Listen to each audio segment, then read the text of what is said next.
I hope you've all had a wonderful Yom Tov. And now, perhaps in a way, things get a little bit more challenging. Until now, even while we were in a quarantine of some sort, a lockdown of some sort, but we had a target. We had Pesach. Pesach is, at the best of times, is enough to keep us incredibly busy. And now that is over. And whilst it is true that here in Germany we are looking forward to an easing of some sort, but that will be a slow process. That's going to take some time. And now I think we very much need, more than ever, something to help us stay focused. And this is especially true for us because we're in this twilight zone between Pesach and Shavuos. It's a form of Chol HaMoed, as the Ramban says. And we need to work towards Kabbalah Satira. What is it that will help us get there? What accompanies us along the journey? Of course, it is Sfiras HaOmer. So let's think for a little bit about the Omer. And before we get to the Sfiras HaOmer, which perhaps we'll talk about in some subsequent videos, let's think about the Korban Omer. There's an amazing thing. The Korban Omer was a small amount of barley which was brought on the second day of Pesach, on the 16th of Nisan, but its significance was immense. The Pasuk says, V'im takriv minchas bikurim. And if you would bring minchas bikurim, which Chazal say is a reference to the Omer.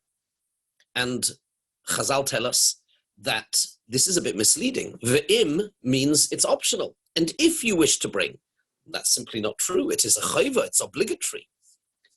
And the Maharal explains to us that of course it's obligatory. There are actually 3 times in the Torah where it says im, and each of them are obligatory. And the idea is that if we do it because it is obligatory, and we don't wish to do it, and we don't of our own understanding want to bring the Korban Omer, then we've missed the point. What does that mean? Let's explain.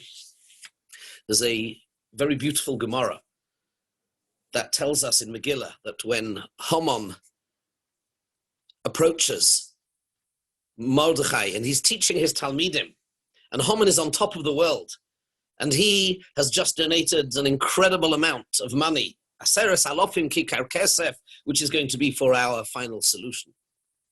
And he approaches Mordechai, and Mordechai is sitting and learning with his Talmidim, according to some he's with children, and he says to them, what are you learning? And he says, we are learning about a Korban Mincha, a Kemitza of a Korban Mincha. Which Korban? Minchas HaOmer. Because that day was the 16th of Nisan. Says the Maharal, and even though it is true there are different cheshbonos in some of the different Rishonim, but the Maharal is of the opinion clearly that we had fasted. The 3-day fast of Esther was on the 13th, 14th, and 15th of Nisan. And this was on the 16th of Nisan, when this encounter takes place, and Haman is thrown. He says, your Korban HaOmer, he understands, is going to get the better of me. And indeed, on that very day, on the 16th of Nisan, Haman is hung. And it all traces back to the Omer. What is so special about the Omer? Let me read you out a few lines from the Maharal. The Maharal is in Sefer Or Chodosh, on Megillas Esther Perek Vav. And he says this is a very deep idea. He says, Omdo lehem mitzvas ha'omer, ki ha'omer mevi'in el HaKadosh Baruch Hu, b'shvil shehu manhig hateva. Bringing the Omer to the Korban Omer to HaKadosh Baruch Hu, and doing so, although we have to, but doing it voluntarily, doing it because we understand that we wish to bring this. We wish to acknowledge. We cannot be forced to acknowledge and to perceive something.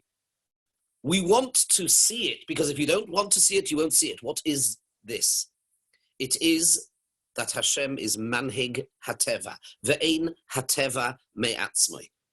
It is the fact that the Ribbono Shel Olam runs the world, not the miraculous. Pesach was all about nisim, niflois, kriyas yamsuf, those things which cannot be explained naturally.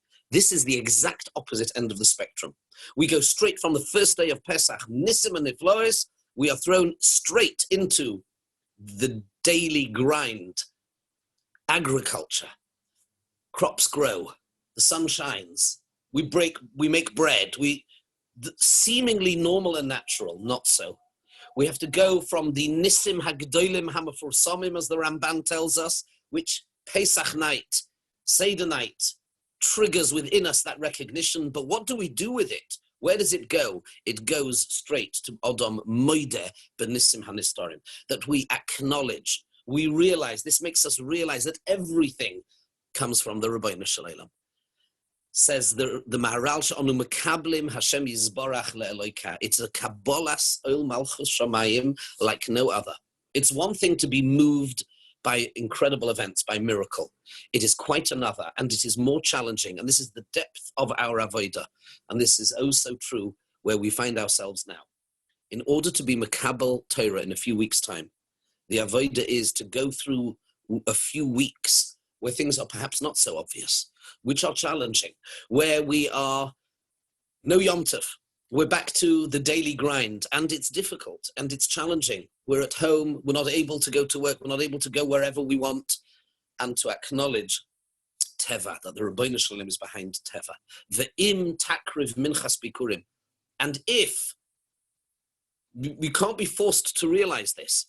If you are forced to realize it, which is what miracle does, then it's not really a choice. It's not deep and it won't last. But Korban Ha'omer is something that will last. And it is that which helped us defeat Haman.